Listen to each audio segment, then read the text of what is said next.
Hi there, thank you for accessing this workshop, this video workshop, which is called Transitioning from the Online Classroom, Considering Blended Learning.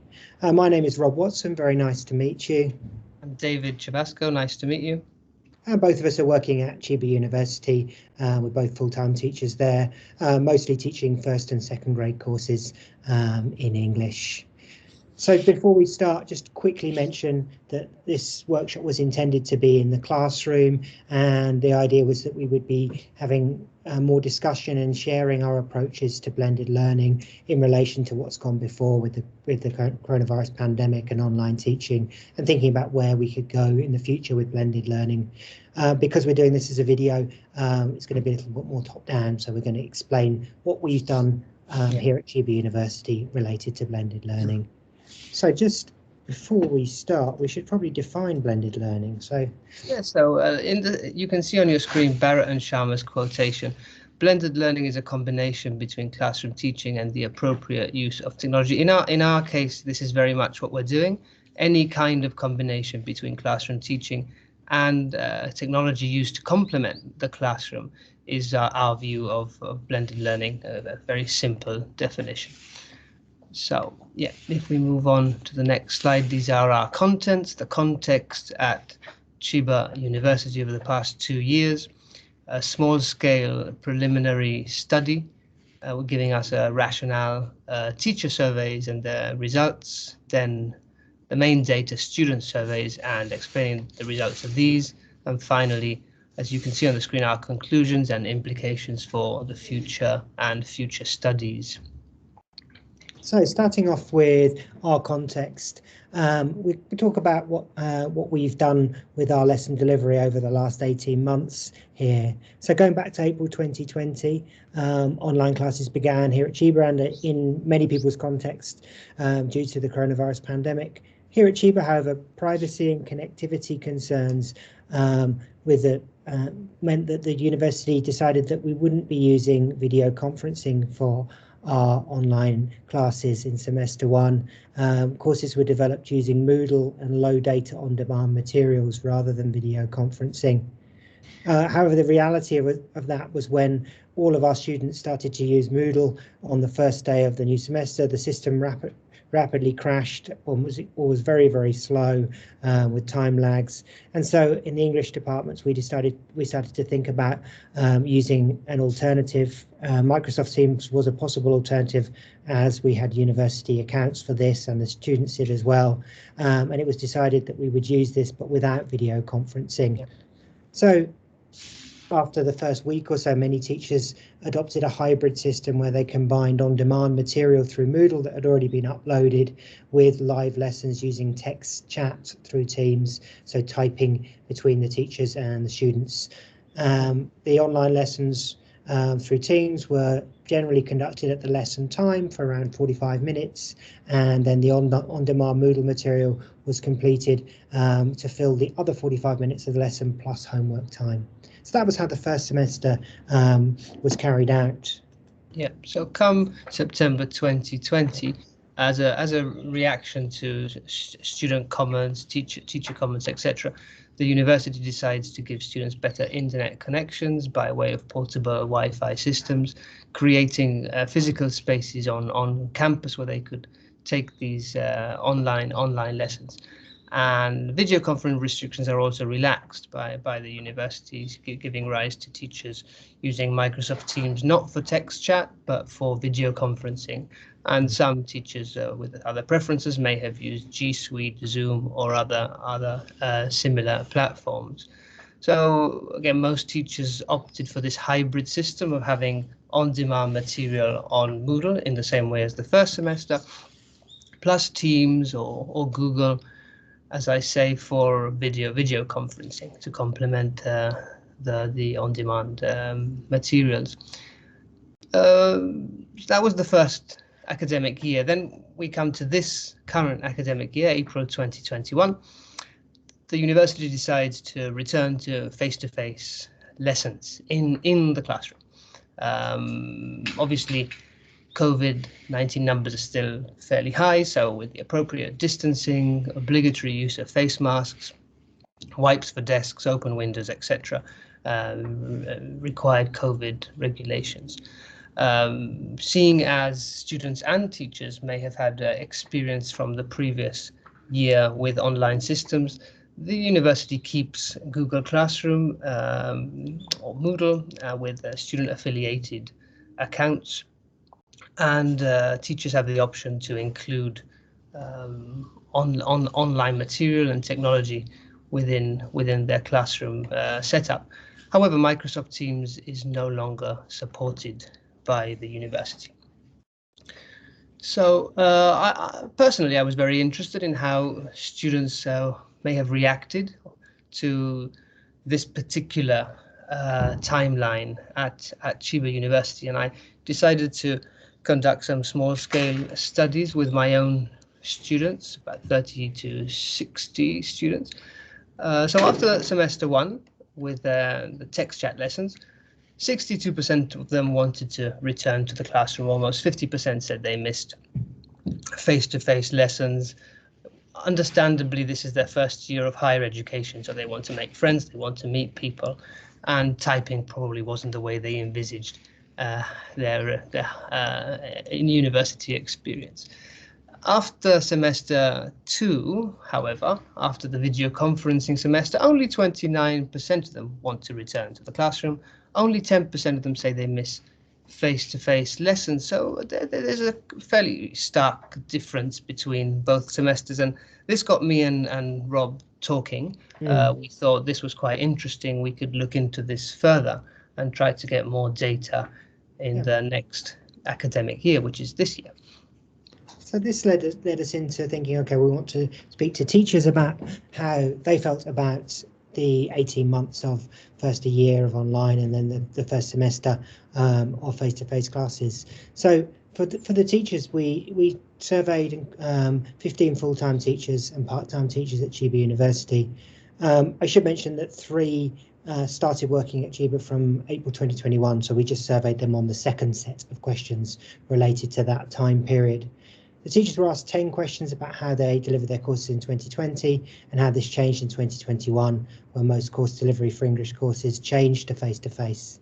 And finally, we asked teachers what their views were on the future of courses at Chiba University related to whether blended learning, traditional face-to-face or online classes were preferable. So you can see in the pie charts on this slide, in semester 1, 2020, 33% of teachers used Moodle only, while 50% combine this with Teams text chat. Unfortunately, 75% of teachers were unsatisfied with the semester 1 approach, and comments on this question included that systems regularly crashed or were slow. There was little teacher support with setting up platforms, and using multiple platforms could be confusing for both teachers and students. Also, it was difficult to engage and communicate with students when you couldn't see them and you couldn't speak to them, only communicating by typing. And this also made it difficult to motivate students. So moving into the second semester of 2020, 90% of our teachers changed to Teams, Zoom or Google Meet for video conferencing. So the vast majority of teachers switched from text chat or from Moodle to video conferencing. And all teachers that we surveyed said that that had a positive effect on their students. They're saying that it was more motivating for their students, and their students enjoyed the classes more. They had a better rapport between students and student to teacher, and they were more engaged and actually able to speak English. However, when considering overall satisfaction with the communicative element of the courses in 2020, vast majority of teachers said that they were partially satisfied, and comments included that while in semester 2 there was better course engagement and more direct interaction on the video platforms, connectivity was still an issue. There was still some technical problems, and also getting to grips with online classroom management through video conferencing was quite challenging. So now I'll pass you over to David to talk about the face-to-face results.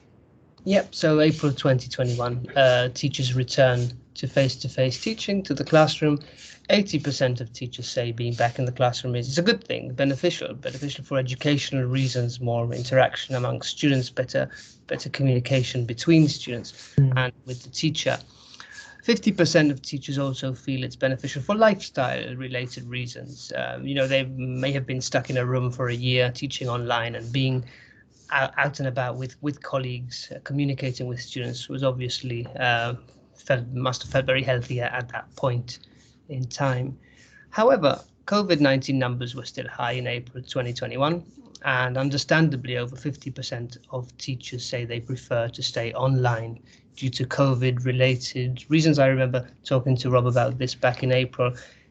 We were a bit worried. It was still very, very early to be returning. We were surprised that we were going to be returning to face-to-face classes in April, particularly when we compared to people we knew working in other university contexts. Yes. Generally speaking, were continuing online.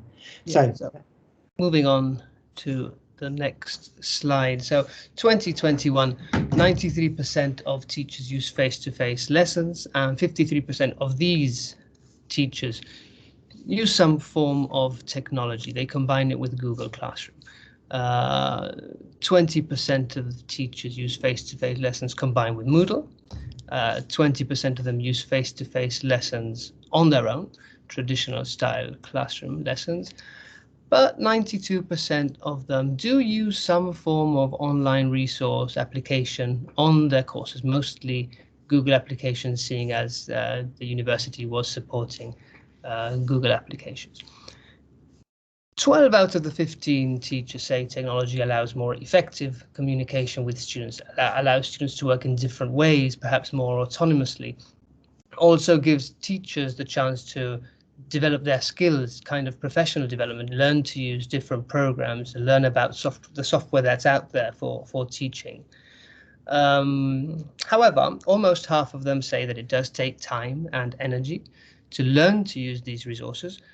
We must bear in mind that many of the teachers surveyed were part-time teachers, so obviously learning to use new programs and new platforms for perhaps potentially 1 day a week, 2 days a week, having to learn different systems at different universities might have been quite tough on them, and as many as 11 of the 15 say it does increase their workload significantly.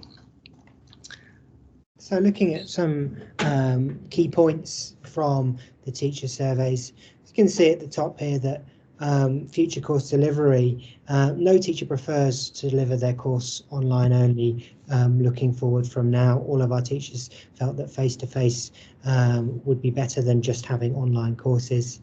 And of those, over half, 53%, would like to combine online resources with face-to-face classes, so the kind of blended learning approach in the future. 47% of teachers would simply prefer face-to-face classes, which is still quite high. Yeah. And there are some comments on the right there, which you can read at your leisure. So after we'd surveyed teachers, we talked to students about their perceptions on the course delivery. Yep. And David's going to start off with the first section. Yes, so obviously questions, there were only 7 questions. Questions were much simpler, considering obviously their level of English also. How were your classes taught? Now, it's important to bear in mind that these were second-year students who had been through the first semester 2020 of text chat lessons, second semester 2020 of video conferencing, and had now started face-to-face lessons. So both my students and Rob's students participated. We got over 150 responses. I suppose it might also be worth mentioning that these weren't students that either of us had taught prior to surveying them as well. So there was no bias towards us having taught them in the past. There were students who we just started teaching in semester 2 of this year. So perhaps the data collection that adds a bit more reliability to the data collection. Sorry, please. So how were they taught? We wanted to know how students were taught. 51% of them received Moodle and Teams chat in semester 1 of 2020, and 30% of them had Moodle only lessons. So this gives us a full panorama of what teachers were doing, all teachers were doing in their classes. After semester 2, or in semester 2 rather, 65% of students were using Moodle and Teams video chat. So the video conferencing was happening, which is something that we wanted to make sure was out there. So if we move on to the next slide now, we asked them whether they preferred the video chat lesson or the text chat lesson.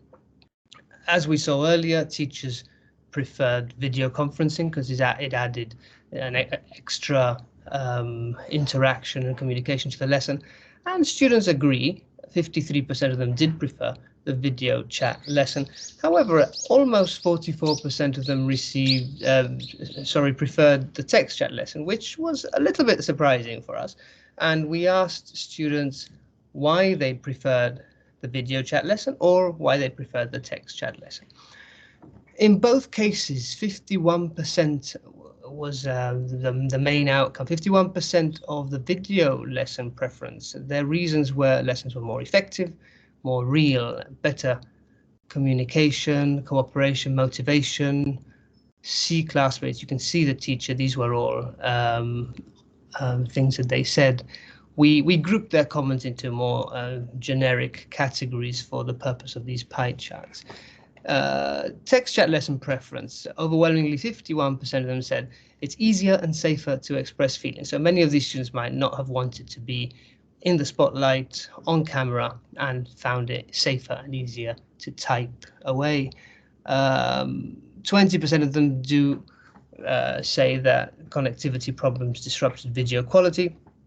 Perhaps the more diligent students wanted to practice their grammar and spelling. 10% of them there. Flexible location were other comments. So yeah, if we move on to the next slide, Rob. So then we looked at how their classes were delivered in semester 1 of 2021, and you can see that just over 50%, 53% had their classes delivered through face-to-face plus an online system to support it. That was usually Google Classroom or Moodle, depending on the teacher, and 43% just had face-to-face classes in the traditional style with no online support. We asked them whether they preferred the video chat lessons of the last year or the face-to-face lessons of this year, and overwhelmingly they preferred the face-to-face lessons, perhaps reassuringly. We can see 69.5% preferred the face-to-face lessons, and when we asked why, we can see on this next slide reasons that were given. So for face-to-face, two reasons were more widely responded. 37% said it's easier to understand, it's easier to speak, it's easier to communicate in a face-to-face class, and 31% valued the social element, seeing their friends, talking to their friends and the teachers, finding this more motivating. When we consider the 30% or so who preferred to stay online with video chats, you can see overwhelmingly 66% wanted to stay online for practical reasons. They wanted to save money by not having to commute to university and pay for the train, pay the commuting fees, or they wanted to have the increased convenience of not commuting, of taking lessons in their houses. So it was not really anything to do with the lesson quality that made them want to stay online. It was more to do with those convenience factors. So the final question we asked them was the best way to learn a foreign language is, and then they had 4 options. For these answers, it's split 3 ways. You can see 31.6% thought traditional face-to-face lessons were the best way to go in the future. And then we've got 30% saying that they'd like a flexible choice between online or face-to-face lessons. This answer was people who said that they would like to be able to choose if they go into the classroom and have their lesson or if they have it online. And the final answer, 29.7%, was a mix of face-to-face lessons and online systems. So these were people who wanted to have face-to-face lessons, but also have something like Google Classroom to support those lessons and have the course split between face-to-face and online course delivery. Which is essentially blended learning, which is what we're talking about. Yeah. So some key points from that. So we've got the top here. You can see video chat was only slightly more popular than text chat, 53% to 44%. So maybe many students in the Japanese context don't particularly like to be on camera. They feel safer typing, they feel more comfortable typing. Secondly, and reassuringly, as I said, 70% of students prefer face-to-face lessons due to the ease of understanding and the communicative and interactive quality. Yep, most students who prefer English lessons, online lessons, as Rob said earlier, do so for practical reasons, not for pedagogical reasons. So it's they avoid the commute, don't wake up early, you know, that kind of thing. They didn't really see the benefit in the educational aspect of the course. And if we combine those two 30% parts of the final pie chart that we saw, about 60% of them do envisage some kind of combination in the future of online and face-to-face, with perhaps some flexibility in their choices as the best way to learn English moving forwards, which is again quite reassuring that they are thinking along those lines. Okay, so to wrap up, we'll talk a bit about our conclusions and implications from the two studies that we did. So firstly, the findings seem to show that a greater consideration of the delivery type for online lessons may lead to greater student satisfaction. That significant minority of 44% stating they preferred text chat to video conferencing suggests that if we do need to teach classes online again, that we may want to consider teaching these with a more varied approach rather than just switching on the video camera and teaching the lesson in that way, using text chat, using the video camera, maybe using a variety of online tools to make those classes more effective. This was supported by research by Unson and Tracy in 2021, where they stated that a variety of approaches could be beneficial for teachers as well for their professional development and learning and becoming better at using online tools. That second point, though, is also important. With face-to-face courses being significantly more popular, both with teachers and students, it clearly shows that the future for our lesson provision would be face-to-face lessons, possibly plus something else, but face-to-face lessons would definitely be the first choice. Yeah, so as strong as the 70% is, a slight majority of both teachers and students feel that the face-to-face lesson should be combined with online resources. This shows that, as I said earlier, technology does have a place in future English courses. I mean, we do very much live in a technological age. There are lots of apps out there, so it's not surprising that people do see technology in the future of education. And a sizable minority of both groups do feel, more so the teachers, with 47% to 32% for students, that no online platform is required. Now, this does suggest that the training may have not been appropriate. Obviously, it wasn't appropriate because this was a reaction to the COVID outbreak. That this is why we went online, in a hurry, basically. So better training, better development is required for teachers and also for students to understand the benefits of having parts of their courses online, giving them perhaps greater autonomy, adopting to a blended learning approach. As Bentic in 2020 says in his research, low student engagement may be caused by a lack of online interaction skill or online interaction experience, which is why we have to give students and teachers more of this experience in blended learning. Okay, well, thank you very much for attending our workshop. I hope it was useful for you, and I hope you could relate some of the things that we've talked about to your own context. This final slide, you can see some of the literature that we used, and also you can see our names and our email addresses. So please feel free to get in touch if you have any questions about what we've presented today. Yeah, we'll be happy to get back to you. Thank you very much. Bye-bye. Enjoy the rest of the conference. Bye-bye.